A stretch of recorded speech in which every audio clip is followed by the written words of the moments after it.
Hello everyone, welcome to the channel.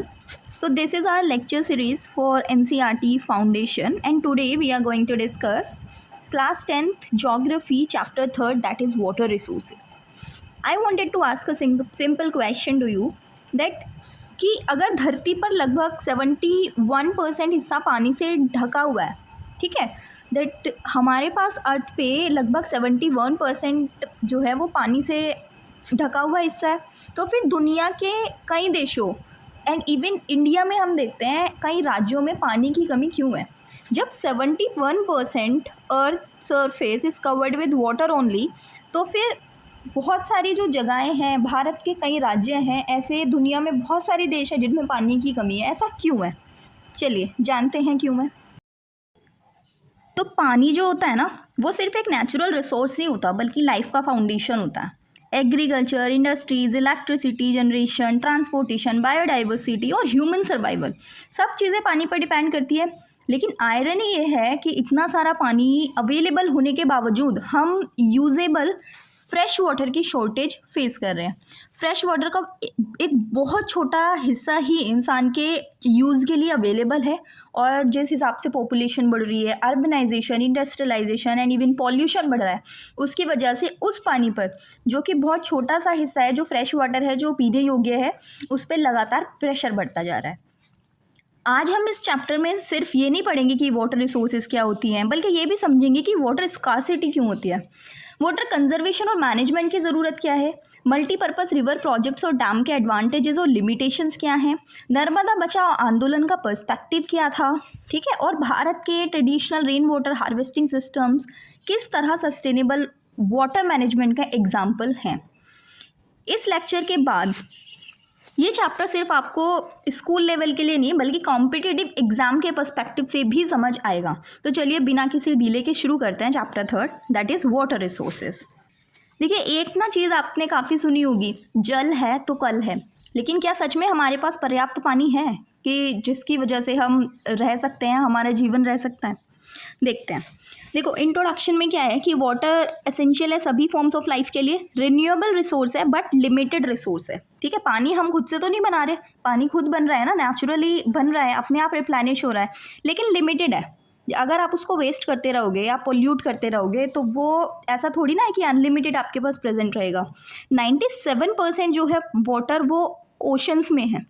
हम बोल रहे हैं ना 71% अर्थ सरफेस वाटर से गिरा है, लेकिन उस 71% का 97% तो ओशंस है, सेलाइन वाला है, ठीक है, उसे तो हम क्या यूज़ करेंगे। Only 3% water available is fresh water, इसमें से जो कि मोस्टली हमारे पास ग्लेशियर्स और आइस कैप्स में। तो इसीलिए क्या होता है ना, less than 1% world water is available for human use. Human use के लिए less than 1% of world water is available only, ठीक है। 71% अर्थ सरफेस वाटर से घिरा है, जिसका 97% कहाँ है, 97% आपका ओशंस में है, ठीक है, और जो आपका 3% है वो फ्रेश वाटर है, और उस फ्रेश वाटर्स में भी ग्लेशियर्स में है। तो लेस देन 1% हमारे पास फ्रेश वाटर ह्यूमन यूज़ के लिए अवेलेबल होता है। वाटर रिसोर्सेज में सरफेस वाटर भी आ जाता है, ग्राउंड वाटर भी आ जाता है, और अनइवनली डिस्ट्रीब्यूटेड है।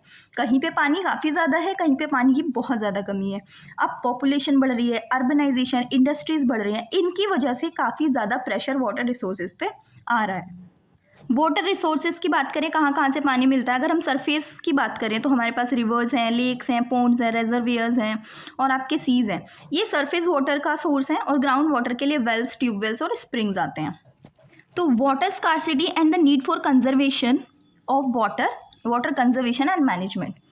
तो देखो, वाटर स्कार्सिटी क्या होती है। वाटर स्कार्सिटी का मतलब होता है जब किसी एरिया में लोगों की ज़रूरत के हिसाब से आपके पास पर्याप्त और सेफ पानी अवेलेबल ना हो, ठीक है।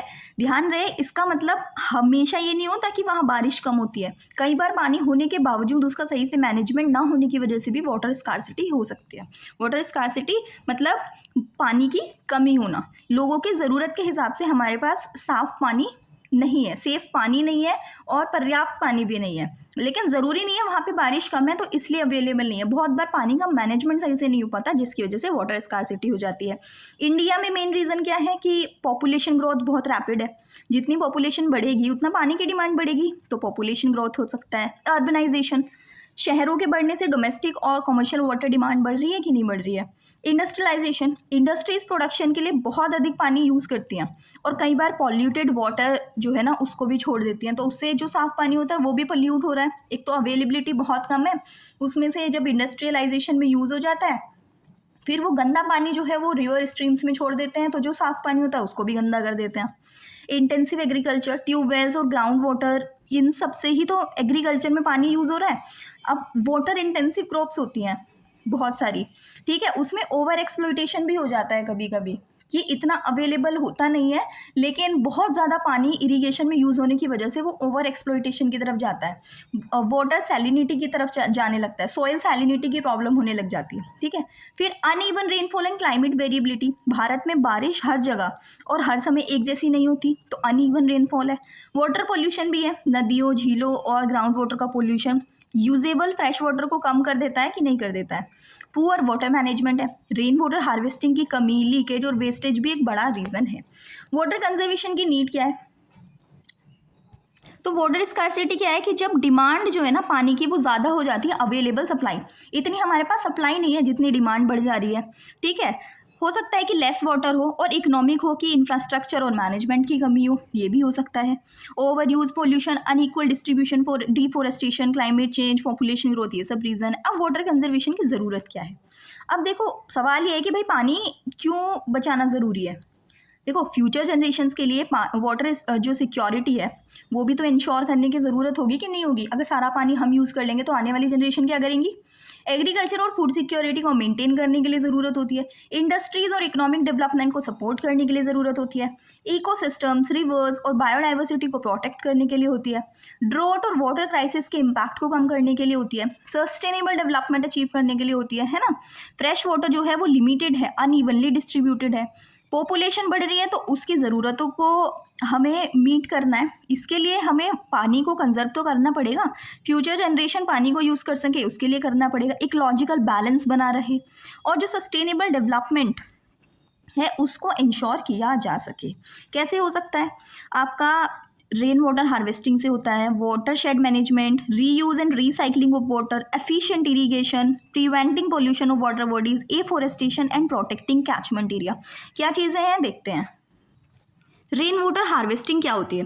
देखो रेन वाटर हार्वेस्टिंग का मतलब है बारिश के पानी को कलेक्ट करके फ्यूचर यूज़ के लिए स्टोर करना या ज़मीन के अंदर रिचार्ज करना। इससे ग्राउंड जो वाटर होता है ना उसका लेवल बढ़ता है और पानी की कमी भी कम होती है, ठीक है। रेन वाटर हार्वेस्टिंग मतलब जो बारिश का पानी है ना उसको कलेक्ट करना, उसको आप कलेक्ट कर रहे हो, उसको आप ज़मीन के अंदर स्टोर कर दे रहे हो या उसको आप कहीं पे कलेक्ट कर दे रहे हो, ठीक है, जिससे कि आपका जो ग्राउंड लेवल वाटर है ना, जो ग्राउंड वाटर का लेवल है ना वो आपका इंक्रीज हो जाए और जो पानी की कमी हो रही है वो मीट होने लग जाए। ये कहलाता है आपका रेन वाटर हार्वेस्टिंग, कि आप रेन वाटर को कहीं ना कहीं स्टोर करके रख रहे हो। वाटर शेड मैनेजमेंट क्या होता है। वाटर शेड मैनेजमेंट का मतलब है किसी पूरे ड्रेनेज एरिया को, कोई एक ड्रेनेज एरिया है, ठीक है, ड्रेनेज एरिया है, उसको साइंटिफिक मैनेजमेंट, ताकि वहाँ पे वाटर कंजर्व हो सके। एक ड्रेनेज एरिया में वाटर कंजर्व हो सके उसका एक साइंटिफिक मैनेजमेंट करना है, वहाँ पे सोइल इरोजन कम हो, ग्राउंड वाटर रिचार्ज बढ़े, ठीक है, इसे सस्टेनेबल वाटर अवेलेबिलिटी इंश्योर होती है। वाटर शेड मैनेजमेंट जो आपके ड्रेनेज एरिया है, ठीक है, जो ड्रेनेज एरिया है जहाँ पे पानी ऑलरेडी हमारे पास अवेलेबल है। ड्रेनेज एरिया कौन से, जहाँ पे पानी ऑलरेडी अवेलेबल है। रेन वाटर हार्वेस्टिंग में क्या हुआ कि हमने ऐसी चीज़ें बनाई कि वाटर स्टोर हो सके, जो बारिश से पानी आ रहा है उसको स्टोर कर सके और वाटर मैनेजमेंट कर सके। वाटर शेड मैनेजमेंट में क्या है कि ऑलरेडी आपके पास पानी अवेलेबल है जिन एरियाज़ में, जो ड्रेनेज एरिया है वहाँ पे साइंटिफिक मैनेजमेंट किया जा सके ताकि रेन वाटर कंजर्व हो। ऑलरेडी बनी हुई जगहों पे ऐसे मैनेजमेंट करो कि रेन वाटर आए तो यहाँ पे कंजर्व हो सके। और जो आपके वाटर ड्रेनेज सिस्टम्स होते हैं ना, ड्रेनेज सिस्टम में आपकी रिवर्स भी होती हैं, ठीक है, वहाँ पे ऐसी चीज़ें बनाई जाएँ जिससे सॉइल इरोजन कम हो और ग्राउंड वाटर रिचार्ज बढ़े। आपका रीयूज एंड रीसाइक्लिंग आता है, इसका मतलब है इस्तेमाल किए गए पानी को ट्रीटमेंट के बाद दोबारा यूज़ करना। जैसे इंडस्ट्रीज या गार्डनिंग में रिसाइकिल्ड वाटर होता है ना, उसका यूज़ करके आप फ्रेश वाटर की डिमांड कम कर सकते हो, ठीक है। आप उसके बाद आता है आपका एफिशिएंट इरीगेशन। अब ड्रिप इरीगेशन क्या होता है। ड्रिप इरीगेशन में पानी बूंद बूंद करके सीधा पौधों की जड़ों तक पहुँचाया जाता है, जिससे पानी की बचत होती है। भाई एक रो है, उस रो में सपोज करो पेड़ लगे हुए हैं, तो ड्रिप इरिगेशन में क्या होगा, इस पेड़ की जड़ में, इस पेड़ की जड़ में, इस पेड़ की जड़ में, इस पेड़ की जड़ में, इस तरह से पानी दिया जाएगा। तो उससे क्या होगा कि एक आप पूरे इसमें पूरे एरिया में पानी चलाने से अच्छा आप थोड़ा थोड़ा जड़ों में दे दो तो पानी की बचत होगी। वो आपकी ड्रिप इरिगेशन होती है। और स्प्रिंकलर इरिगेशन क्या होती है, जिसमें पानी बारिश की तरह छिड़का जाता है। तो जो ड्राई एरियाज होते हैं और अनइवन फील्ड्स होते हैं उसके लिए काफ़ी उपयोगी होता है। फिर preventing pollution of water bodies, ये क्या है, नदियों, झीलों और तालाबों में इंडस्ट्रियल वेस्ट, सीवेज, ठीक है, और प्लास्टिक को जाने से रोकना, ये सब चीज़ें वाटर पोल्यूशन को कम करता है। इससे फ्रेश वाटर की क्वालिटी बनी रहती है और एक्वेटिक लाइफ भी सुरक्षित रहती है। ठीक है, अब afforestation and protecting catchment areas. Afforestation मतलब ज़्यादा से ज़्यादा पेड़ लगाना और कैचमेंट एरियाज की सुरक्षा करना। रेन वाटर को ज़मीन में सोखने में मदद करता है, इससे सोइल इरोजन कम होता है, ग्राउंड वाटर रिचार्ज बढ़ता है और नदियों में पानी का फ्लो बना रहता है। वाटर कंजर्वेशन से रिलेटेड ही ना एक केस स्टडी है राजस्थान की। देखो राजस्थान में जो है बहुत सारे विलेजेस ऐसे हैं जिसमें वाटर स्कार्सिटी होती है। जो लोग होते हैं ना वो रेन वाटर पे, वेल्स पे, इन सब पे डिपेंड रहते हैं। अब इसको सॉल्व करने के लिए वहाँ पे ट्रेडिशनल मेथड्स का यूज़ किया जाता है, जैसे कि जोहर्स हैं, टंकाज हैं, खादिन्स हैं। ये ट्रेडिशनल मेथड्स हुआ करते थे, पुराने ज़माने के लोग करते थे पानी स्टोर करने के लिए। अब इन मेथड्स को वापस से यूज़ किया जा रहा है। इनसे क्या होता है, रेन वाटर और ग्राउंड वाटर जो है वो स्टोर होता है, रेन वाटर स्टोर होता है, ग्राउंड वाटर रिचार्ज करता है ये। तो इससे हमें क्या पता चलता है, इससे हमें ये पता चलता है कि जो लोकल और इंडिजीनियस वाटर हार्वेस्टिंग मेथड्स होते हैं वो भी काफ़ी इफ़ेक्टिव होते हैं। मतलब जो पुराने ज़माने में लोगों के द्वारा, जो लोकल एरियाज़ के लोग थे उनके द्वारा बनाए गए जो ट्रेडिशनल मेथड्स हैं वो हमें वाटर कंजर्वेशन में काफ़ी मदद करते हैं, काफ़ी इफ़ेक्टिव और सस्टेनेबल होते हैं, नुकसान नहीं देते हैं वो, मतलब नुकसान नहीं पहुँचाते हैं। ठीक है, कोई केमिकल यूज़ नहीं हो रहा, कुछ यूज़ नहीं हो रहा, बल्कि क्या किया जा रहा है, ट्रेडिशनल तरीके से रेन वाटर स्टोर किया जा रहा है और ग्राउंड वाटर को रिचार्ज किया जा रहा है। ठीक है, this we have already study, this is a fact that water जो है ना 71%, अर्थ सरफेस का 71% हमारे पास वाटर है, लेकिन उसमें से 97% सैलाइन वाटर है। और अगर हम फ्रेश वाटर की बात करें तो 3% हमारे पास फ्रेश वाटर रह गया, और उस 3% में से 68.7% जो फ्रेश वाटर है ना वो हमारा ग्लेशियर्स और आइस कैप्स में मिलेगा। और ओनली 0.3% ऑफ टोटल वाटर जो हमारा ग्राउंड वाटर और सरफेस वाटर है वो बहुत कम है। ग्राउंड वाटर और सरफेस वाटर हमारे पास 0.3% ही है, जबकि 68.7% जो है वो ग्लेशियर्स और आइस कैप्स में हमें देखने के लिए मिलेगा। अब हम मल्टीपर्पज़ रिवर प्रोजेक्ट और इंटीग्रेटेड वाटर रिसोर्स मैनेजमेंट के बारे में देखते हैं क्या है। देखो मल्टीपर्पज़ रिवर प्रोजेक्ट क्या है। मल्टीपर्पज़ रिवर प्रोजेक्ट नाम से ही पता चल रहा है कि यहाँ वाटर को ऐसे प्रोजेक्ट्स बनाए जाते हैं, चाहे वो डैम्स इंक्लूड हो, ठीक है, डैम्स इंक्लूड हो, डैम्स हो या फिर रिवर वैली प्रोजेक्ट्स हो, जो पानी को मल्टीपर्पज़ के लिए यूज़ करेंगे। सिर्फ एक पर्पज़ के लिए नहीं बल्कि एक से ज़्यादा पर्पज़ के लिए यूज़ कर सकते हैं, जिनका ऑब्जेक्टिव इरीगेशन हो सकता है, ड्रिंकिंग वाटर सप्लाई हो सकता है, hydro electric power generation, flood control, inland navigation, fisheries, recreation and tourism. बहुत सारे ऑब्जेक्टिव्स हो सकते हैं। तो उन बहुत सारे ऑब्जेक्टिव्स के लिए कुछ डैम्स और रिवर वैली प्रोजेक्ट्स बनाए जाते हैं। ठीक है, इसके एग्जाम्पल्स क्या है कि भाखड़ा नांगल प्रोजेक्ट है, भाखड़ा नांगल डैम है ना वो सतलज रिवर पे बनाया गया है। ठीक है, एक आपका दामोदर वैली प्रोजेक्ट है जो दामोदर रिवर पे बनाया गया है, हीराकुड प्रोजेक्ट है जो महानदी में बनाया गया है, नागार्जुन सागर प्रोजेक्ट है जो कृष्णा नदी पे बनाया गया है, सरदार सरोवर प्रोजेक्ट है जो नर्मदा रिवर पे बनाया गया है। भाखड़ा नांगल डैम कहाँ पे है, वो है आपका पंजाब में। ठीक है, आपका दामोदर वैली प्रोजेक्ट कहाँ पे है, दामोदर रिवर पे, ये आपके झारखंड और वेस्ट बंगाल, ठीक है, यहाँ पे बनाया गया है। ये मल्टीपर्पज़ रिवर वैली प्रोजेक्ट है।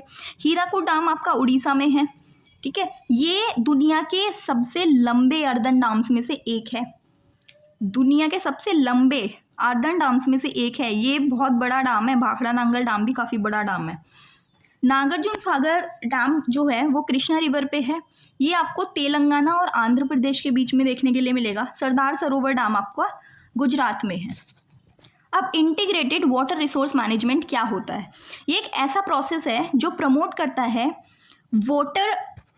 वाटर के मैनेजमेंट, उसका डेवलपमेंट और उससे रिलेटेड रिसोर्सेज का कोऑर्डिनेशन, मतलब कि एक ऐसा अप्रोच जिसमें सरफेस वाटर हो सकता है, ग्राउंड वाटर और उससे रिलेटेड नेचुरल रिसोर्स का प्लानिंग और मैनेजमेंट एक साथ किया जाता है ताकि economic development, social equity, environmental sustainability के बीच बैलेंस बना रहे। मतलब सिर्फ पानी नहीं बचाना है बल्कि हर सेक्टर, चाहे आपकी एग्रीकल्चर हो, चाहे आपका इंडस्ट्रीज हो, डोमेस्टिक यूज़ हो, इन्वायरमेंट हो, इन सब की ज़रूरतों को ध्यान में रखते हुए हमें पानी का सस्टेनेबल और एफिशिएंट मैनेजमेंट करना है। उसी को कहते हैं इंटीग्रेटेड वाटर रिसोर्स मैनेजमेंट। अब इसके प्रिंसिपल्स क्या होते हैं? देखो, जो पानी होता है ना, वो काफ़ी फाइनाइट और वल्नरेबल रिसोर्स होता है, ठीक है। सरफेस वाटर, ग्राउंड वाटर और रेनफॉल को अलग अलग ना करके बल्कि एक सिस्टम के रूप में हम मैनेज कर सकते हैं, इंटीग्रेटेड यूज़ कर सकते हैं, उसका एक इंटीग्रेटेड अप्रोच रख सकते हैं कि अलग अलग सारी चीज़ें यूज़ ना करके एक सिस्टम के रूप में हम मैनेज कर सकते हैं। सस्टेनेबिलिटी में क्या होगा कि पानी का उपयोग इस तरीके से हो कि आज की ज़रूरतें भी पूरी और फ्यूचर जनरेशन की भी पूरी हो। डेवलपमेंट और जो मैनेजमेंट है वो पार्टिसिपेटरी अप्रोच होना चाहिए, मतलब गवर्नमेंट के साथ साथ जो आपकी लोकल कम्युनिटीज़, फार्मर्स, इंडस्ट्रीज़ और एनजीओज भी हैं वो भी वाटर मैनेजमेंट में भागीदारी करें। और क्या हो सकता है? कंजर्वेशन हम देख रहे थे कि पानी की वेस्टेज को रोकने के लिए ड्रिप इरिगेशन, स्प्रिंकलर इरिगेशन और वाटर रिसाइकलिंग जैसे मेथड्स यूज़ कर रहे हैं। और इकोलॉजिकल जो बैलेंस है उसको बनाने का काम कर रहे हैं हम, नदियों, वेटलैंड्स और ग्राउंड वाटर एक्विटिक सिस्टम्स को सुरक्षित कर रहे हैं, ठीक है। ये सब चीज़ें, विमेन भी काफ़ी सेंट्रल रोल प्ले करती हैं वाटर मैनेजमेंट में, क्योंकि आप लोकल कम्युनिटीज़ का जो है वो साथ ले रहे हो इस चीज़ में कि गवर्नमेंट के साथ साथ लोकल कम्युनिटीज़ भी इसमें काफ़ी हेल्प करती हैं। तो इसमें कौन सी अप्रोच हो सकती है जिसमें आप इक्विटेबल यूज़ कर रहे हो, कंजर्वेशन कर रहे हो, पार्टिसिपेशन सभी का है, सस्टेनेबल डेवलपमेंट और एफिशिएंट मैनेजमेंट है। एक और केस स्टडी देखो, भाखड़ा नांगल डैम जो है ना वो सतलज रिवर पे बना हुआ है। ये मल्टीपर्पज़ प्रोजेक्ट है इंडिया में। इससे क्या होता है कि पंजाब, हरियाणा, राजस्थान, इसमें इरीगेशन सप्लाई होती है, इससे इलेक्ट्रिसिटी भी जनरेट होती है, पीने का पानी भी सप्लाई किया जाता है और फ्लड कंट्रोल के भी ये काम आता है, ठीक है। तो इससे हमें क्या पता चलता है कि जो मल्टीपर्पज़ प्रोजेक्ट्स होते हैं, जैसे कि भाखड़ा नांगल डैम भी एक उसमें से प्रोजेक्ट है, तो ये एग्रीकल्चर को भी सपोर्ट करते हैं, एनर्जी को भी सपोर्ट करते हैं, वाटर सप्लाई और फ्लड कंट्रोल ये सब करने का काम करते हैं। अगर हम बिगेस्ट मल्टीपर्पज़ प्रोजेक्ट देखें इंडिया में तो वो नर्मदा रिवर पर सरदार सरोवर प्रोजेक्ट है जो कि गुजरात में है। और इंडिया में 400 से ज़्यादा मेजर और मीडियम इरिगेशन प्रोजेक्ट्स हैं। देखो, यहाँ पे ना कुछ रिवर प्रोजेक्ट्स और डैम्स के नाम दिए हुए हैं। जैसे इंदस रिवर पे कौन सा है? सलार और बगलीहार डैम जो है वो इंदस रिवर पे है। इंदस रिवर कहाँ पे है? ये वाले रीजन में है ना, इंदस रिवर यहाँ से फ्लो करती है, तो इसके ऊपर सलार और बगलीहार डैम बना हुआ है। झेलम नदी पे आपका उरी डैम बना हुआ है। चेनाब नदी पे आपका पाकलदुल डैम बना हुआ है। रावी नदी पे आपका रंजीत सागर डैम है। ब्यास नदी पे आपका पोंग डैम है। सतलज में आपका भाखड़ा नांगल डैम है। यमुना रिवर पे आपका टिहरी डैम बना हुआ है। गंगा रिवर पे आपका फरक्का बैराज बना हुआ है। घाघरा रिवर पे आपका शारदा शहर डैम बना हुआ है। और गंडक रिवर पे गंडक बैराज बना हुआ है। कोसी रिवर पे कोसी बैराज है। सोन रिवर पे रिहांद डैम है। और आपका नर्मदा रिवर पे सरदार सरोवर डैम है। तापी रिवर पे उकाई डैम है। महानदी पे हीराकुद डैम है। गोदावरी पोलावरम डैम है। कृष्णा नागार्जुन सागर डैम है। और कावेरी मैत्तूर डैम है, ठीक है। ये कुछ डैम्स हैं, ये आप मैप्स की हेल्प से जो है वो लोकेट कर सकते हैं, जिससे आपको ईजिली इनकी लोकेशंस याद हो जाएं। हमने क्या क्या चीज़ सीखी कि वाटर लिमिटेड है लेकिन बहुत प्रीशियस रिसोर्स है। कंजर्वेशन और प्रॉपर मैनेजमेंट बहुत ज़्यादा ज़रूरी है सस्टेनेबल यूज़ के लिए। मल्टीपर्पज़ प्रोजेक्ट जो रिवर प्रोजेक्ट हैं वो काफ़ी बेनिफिट लेके आते हैं सोसाइटी में। और इंटीग्रेटेड मैनेजमेंट इंश्योर करता है water security present in future generations के लिए। अब हम बात करते हैं रेन वाटर हार्वेस्टिंग की। तो रेन वाटर हार्वेस्टिंग क्या है? Rain water harvesting is the collection and storage of rain water for future use के लिए स्टोरेज ऑफ रेन वाटर और रेन वाटर का कलेक्शन, ठीक है। जो रेन वाटर हार्वेस्टिंग है वो क्या है कि जो रेन वाटर है उसका कलेक्शन और स्टोरेज करना ताकि फ्यूचर जनरेशन यूज़ कर सके, फ्यूचर में हम उसे यूज़ कर सके। ये किस में हेल्प करता है? ग्राउंड वाटर को रिचार्ज करने में और वाटर स्कार्सिटी को कम करने में हमारी हेल्प करता है। काफ़ी इको फ्रेंडली और कॉस्ट इफेक्टिव मेथड होता है, ठीक है। बहुत इंपॉर्टेंट चीज़ है कि आज के टाइम में जहाँ हम क्लाइमेट चेंज को इतना देख रहे हैं, इकोलॉजिकल बैलेंस बनाने की कोशिश कर रहे हैं, वहाँ पे रेन वाटर हार्वेस्टिंग आपका इको फ्रेंडली और कॉस्ट इफेक्टिव मेथड है जिसके थ्रू हम रेन वाटर को स्टोर कर सकते हैं, वाटर स्कार्सिटी को कम कर सकते हैं, ग्राउंड वाटर रिचार्ज कर सकते हैं और फ्यूचर यूज़ के लिए उस पानी को कलेक्ट कर सकते हैं। मेथड्स क्या है? Rooftop rain water harvesting. Rooftop rain water harvesting क्या है कि जो रेन वाटर होता है ना, जो बारिश का पानी होता है उसे आप रूफ टॉप्स पे, जो छतों की टॉप्स होती है ना, वहाँ पे स्टोर करते हो, टैंक्स में स्टोर करते हो, या फिर रिचार्ज पिट्स में डायरेक्टली स्टोर करते हो। रिचार्ज पिट्स क्या होते हैं? रिचार्ज पिट्स होते हैं कि ग्राउंड है आपका ग्राउंड है, उसमें कुछ बहुत बड़े गड्ढे से बना दिए जाते हैं, पिट्स बना दिए जाते हैं, जिसमें रेन वाटर आता है और उसके बाद सोयल से होता हुआ ग्राउंड में पहुंच जाता है। ठीक है, तो वो कहीं ना कहीं आपको ग्राउंड वाटर रिस्टोर करने में हेल्प कर रहा है। अब परकोलेशन टैंक्स क्या होते हैं? कुछ स्मॉल टैंक्स होते हैं या फिर पोन्स होते हैं, जो पोन्स होते हैं, तालाब होते हैं ना, वो बनाए जाते हैं ताकि रेन वाटर स्टोर किया जा सके और ग्राउंड वाटर इंक्रीज किया जा सके। जोहर्स, टंकास, खादिन्स होते हैं, ये ट्रेडिशनल मैथड हैं जो राजस्थान में यूज़ हो रहे हैं वाटर कंजर्व स्टोर करने के लिए। अभी तक तो हम पानी की कमी देख रहे थे, लेकिन पानी अगर बहुत ज़्यादा हो जाता है, रेन वाटर बहुत ज़्यादा हो जाता है, तो क्या होता है? फ्लड आती है, बाढ़ आती है। तो फ्लड क्या है और उसके प्रिकॉशंस क्या हैं? तो floods are natural calamities caused by heavy rainfall, river overflow, dam failure, cloudburst, cyclone. ठीक है, नेचुरल कैलामिटीज है, आपके हाथ में नहीं है। बहुत हैवी बारिश हो रही है तो फ्लड आ सकती है। रिवर ओवरफ्लो हो गई, रिवर में जो नदियां हैं ना वो ओवरफ्लो हो रही हैं, नदियों से पानी बाहर निकल रहा है, बाढ़ आ सकती है। डैम फेलियर हो सकता है, डैम टूट जाए। क्लाउड बर्स्ट, बादल फटना। ठीक है, और साइक्लोन की कंडीशन हो तो आपके फ्लड्स आ सकते हैं। इससे आपकी लाइफ का भी नुकसान हो सकता है, प्रॉपर्टी, क्रॉप्स, एनिमल्स, इन सब का नुकसान हो सकता है। नॉर्मल लाइफ को डिस्टर्ब करते हैं और इंफ्रास्ट्रक्चर को डैमेज करते हैं। प्रिकॉशंस क्या है? प्रिकॉशंस देखते हैं कि फ्लड तो आएगी, आती है, ठीक है, उसको आप बचा कैसे सकते हो? अगर हम प्रॉपर लैंड यूज़ करें और एफोरेस्टेशन करें, हमने क्या किया कि कोई ऐसा एरिया है जहाँ पे आपका रिवर ओवरफ्लो होने के चांसेस हैं, फ्लड आने के चांसेस हैं, आप वहाँ पे एफोरेस्टेशन कर सकते हो। पेड़ जो होंगे वो रोकेंगे ना, अगर पानी आ रहा है तो वो डायरेक्ट पानी को आने से कुछ हद तक तो रोकेंगे कि नहीं रोकेंगे। अगर कोई एरिया है वो बिल्कुल प्लेन है, पानी आएगा तो डायरेक्ट फ्लो कर जाएगा। यहाँ पे अगर पेड़ लगे होंगे तो पेड़ क्या करेंगे? उस पानी को रोकने का काम करेंगे, तो एफोरेस्टेशन। फिर अगर हम डैम्स बना दें, जो वाटर है बहुत ज़्यादा फ्लो कर रहा है, हमने यहाँ पे डैम बना दिया तो जैसे ही बारिश का पानी आएगा तो हम इसमें स्टोर कर सकते हैं उसको। और जब मौसम जो है वो बारिश वाला ख़त्म हो जाए तो थोड़ा थोड़ा पानी निकाल दो जिससे वो यूज़ होता रहे, है ना। अब फ्लड फोरकास्टिंग, अर्ली वार्निंग दे सकते हैं। भाई बाढ़ तो आएगी, आप नहीं रोक सकते, नेचुरल कैलामिटी है, लेकिन आप अर्ली वार्निंग सिस्टम बना सकते हो, फ्लड फोरकास्टिंग कर सकते हो, ताकि पीपल जो हैं, जो वहाँ पे रहने वाले लोग हैं, उन्हें अलर्ट मिल सके, वो अपनी सुरक्षा कर सके। कंस्ट्रक्शन और flood plains and near river banks, जो आपके फ्लड प्लेन्स है ना, जो एरियाज हैं जहाँ पे फ्लड आती रहती है, उन एरियाज पे कंस्ट्रक्शन मत करो, और रिवर बैंक्स के पास में मत करो, कि नदी के किनारे में कंस्ट्रक्शन मत करो। जब नदी में बहुत ज़्यादा पानी आएगा, किनारे वाली जगहों को वो बहा करके लेके जाएगा। फिर प्रॉपर ड्रेनेज सिस्टम आप बनाओ। ड्रेनेज सिस्टम बहुत प्रॉपर होना चाहिए कि जब बारिश पड़ रही है तो जो आपका पानी है ना वो स्मूथली फ्लो कर सके, ठीक है, और फ्लो कर सके, और ऐसा जगह भी होनी चाहिए फ्लो करता हुआ कहीं पे जा करके ये स्टोर हो जाए।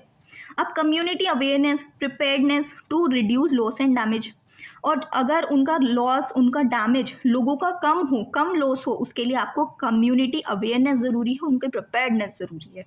आप फ्लड को कम्प्लीटली नहीं रोक सकते हो, लेकिन उसके इम्पैक्ट को कम कर सकते हो।